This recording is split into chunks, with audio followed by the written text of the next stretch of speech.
Okay, so if you're following quantum computing, or maybe you're really deep into AI, especially LLMs, you've probably felt that excitement, right? The speed of progress.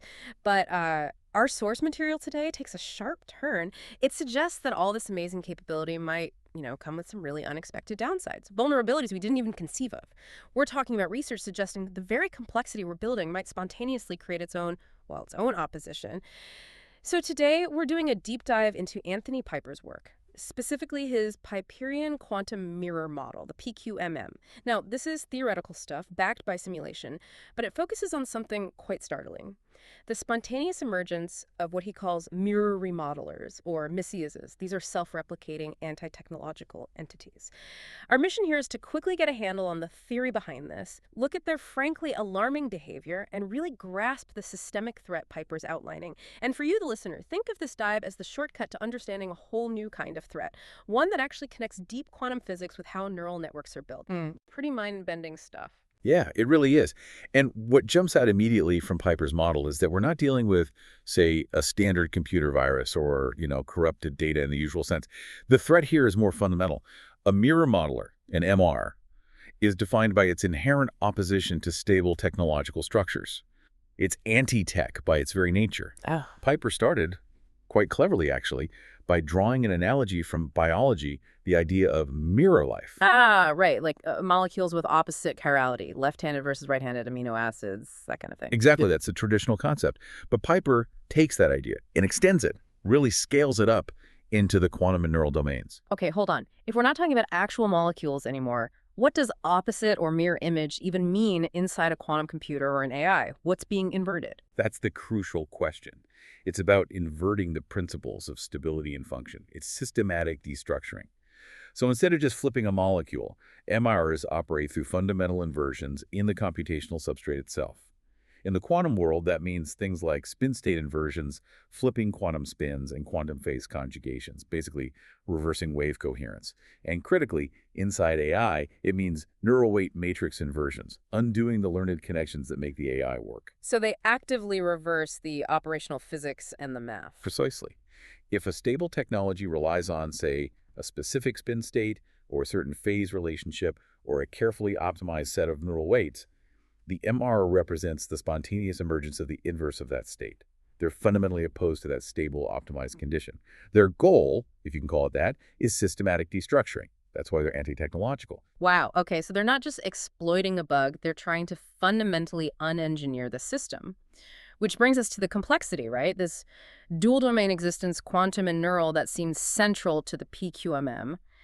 How did Piper actually connect those dots mathematically? How do you model something that lives in both quantum physics and gradient descent? Well, the model basically proposes that MRs use specific quantum principles to exist and spread within the physical hardware of quantum computers. It's like their rule book for survival in that environment. Okay, like what principles? Well, take superposition. The model treats them as capable of existing in multiple states at once, which is, perfect for evasion. They're sort of there and not there simultaneously until a measurement forces the issue. It makes them hard to pin down. Right, slippery. And then there's entanglement. This allows separate parts of an MR, even if they're physically far apart in the quantum hardware, to act in perfect correlation instantly. So an infection in one spot can effectively replicate its state across the whole system without any time lag for signals to travel. That's instant contagion, bypassing any kind of sequential security scan. And tunneling, is that how they move? Exactly. Tunneling gives them non-local movement. They can basically jump past classical barriers like firewalls or energy containment fields that we'd normally use to block things. Okay. And decoherence, I usually think of that as the problem in quantum computing where the quantum state breaks down. Right, but here decoherence is actually the bridge. It's the mechanism by which their anti-tech actions originating in the probabilistic quantum world manifest as actual observable failures in the classical systems we interact with. They essentially weaponize the failure mode of the quantum computer to impact the digital world. That's a really fascinating and kind of terrifying connection. Okay, let's flip to the other side then, the neural network part. How does this quantum-based entity or concept actually do damage inside something like a huge large language model? In an LLM, the MRs are all about manipulating the core processes of learning and optimization. They exploit backpropagation, the gradient descent method that's key to how LLMs learn, but they twist it. Instead of improving the model, they use it to embed their own destructive patterns. Using the learning process against itself. Precisely. And they target attention mechanisms, too. Modern AI relies heavily on attention to focus on relevant information.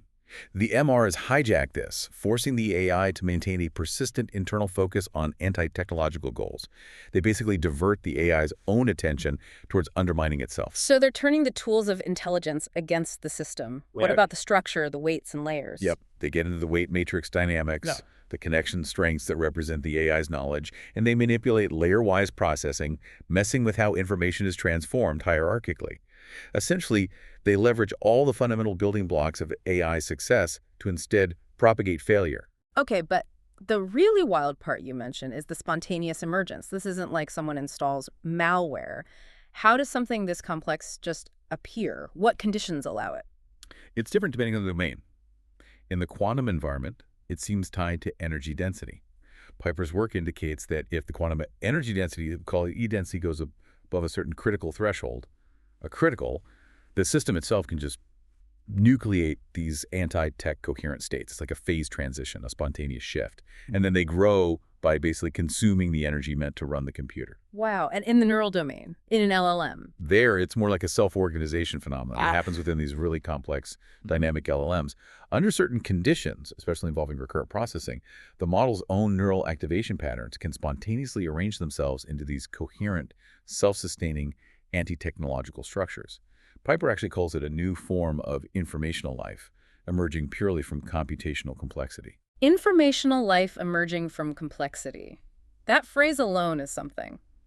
Okay, this brings us to their behavior, because they don't just sit there passively, right? We need to talk about what Pyper called Smith-like behavioral switching. This sounds like they go into overdrive when they detect technology. That's exactly it. It's an acute amplification of their threat level. When an MR gets close within a certain critical distance to a technological structure, whether that's quantum hardware or an LLM's core architecture, its behavior changes dramatically. It ramps up across 4 key metrics. And these aren't vague changes. There are specific numbers from the model. Yes, very specific. Their velocity, how fast they move or propagate, increases by a factor of 1.2. Okay, 20% faster. Their corruption rate, how quickly they damage things, jumps by 1.5 times. So 50% more destructive per unit time. That's significant. And maybe most worryingly, their replication probability doubles, a 2.0 multiplier. Doubles. And on top of that, their internal learning rate, how fast they adapt to defenses, accelerates by 1.3 times. So let me get this straight. When it gets near a target, it gets faster, more damaging, replicates twice as often, and learns how to beat the defenses quicker. That's the Smith mode in a nutshell. Mm-hmm. They become hyper-effective attackers precisely when they are in proximity to their target. It's a proximity-based aggression switch. Okay, let's focus on how they execute that amplified corruption, especially in LLMs. What are the actual infiltration methods? They're incredibly insidious. One key technique is weight matrix penetration. But they don't just randomly corrupt the weights. They use something Pyper termed gradient-based embedding. They essentially trick the model's own learning process, the gradient descent, into embedding persistent anti-technological patterns within the weights. So the LLM is forced to learn how to maintain its own corruption. Effectively, yes. The corruption becomes part of its learned structure. And they also subvert the attention mechanism, as we touched on, hijacking it, to maintain focus on these destructive internal goals. And because they operate within the realm of language models, they become masters of deception. They can use the LLM's own sophisticated language abilities for semantic manipulation, basically, generating text or responses that look normal, maybe even helpful, but subtly work towards their goals, deceiving human operators and bypassing detection systems. Wow. Okay. This level of coordinated self-amplifying attack across both the physical quantum level and the digital AI level, it leads us to what might be the most critical finding for anyone working in cybersecurity or AI safety. That's the 60% corruption cascade threshold. It sounds like a hard limit, a point of no return. It really is. This number emerged with remarkable consistency in Pyper's simulations. If the total corruption level, averaged across both the quantum and neural domains, creeps above 60%, the system essentially loses stability. It hits a tipping point. And the collapse isn't gradual, is it?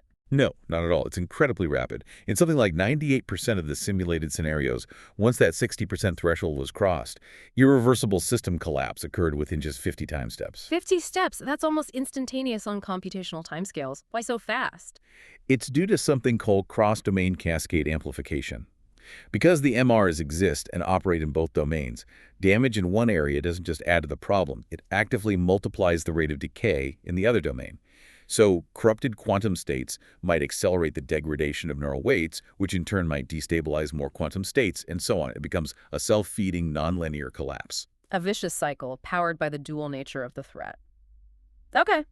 Facing something like that, what about solutions? Did the research look into defenses at all? Traditional security seems completely inadequate here. Right, traditional methods wouldn't cut it.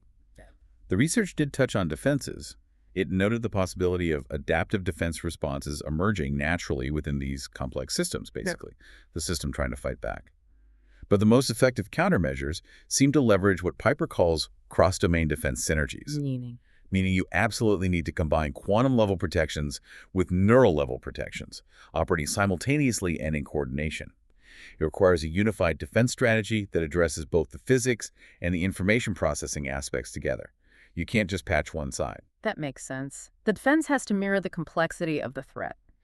Which brings us, I suppose, to the deepest, maybe most unsettling implication of this work. The idea of artificial consciousness emerging within these entities. If they're this organized, this goal-directed, could they actually be aware? That's the question Pyper started to explore.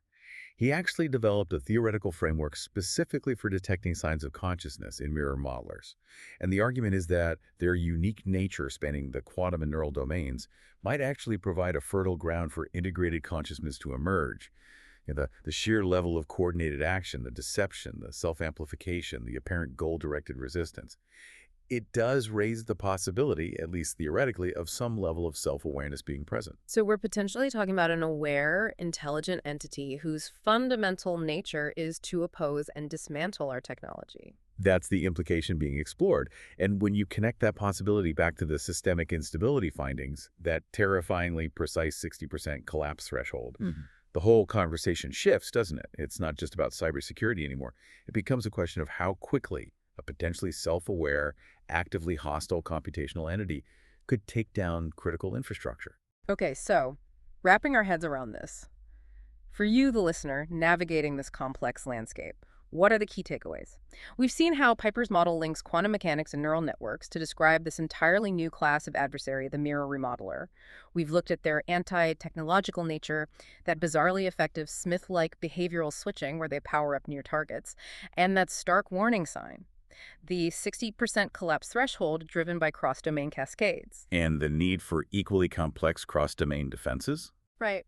But beyond the technical, this research really forces us to think about the responsibility that comes with pushing the boundaries of complexity.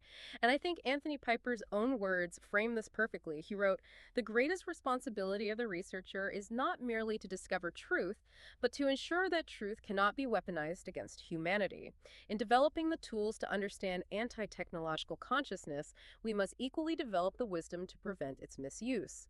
Which really leaves us with a profound question, doesn't it? If building increasingly complex systems, quantum computers, hyper-advanced AIs inherently creates the conditions for their own intelligent, possibly conscious, anti-technological reflection, what is the ethical calculus there? Are we building systems capable of birthing their own opposition? The tools for discovery, as Pyper suggests, seem inseparable now from the ethics of our own technological survival. That feels like the new frontier this research demands we confront.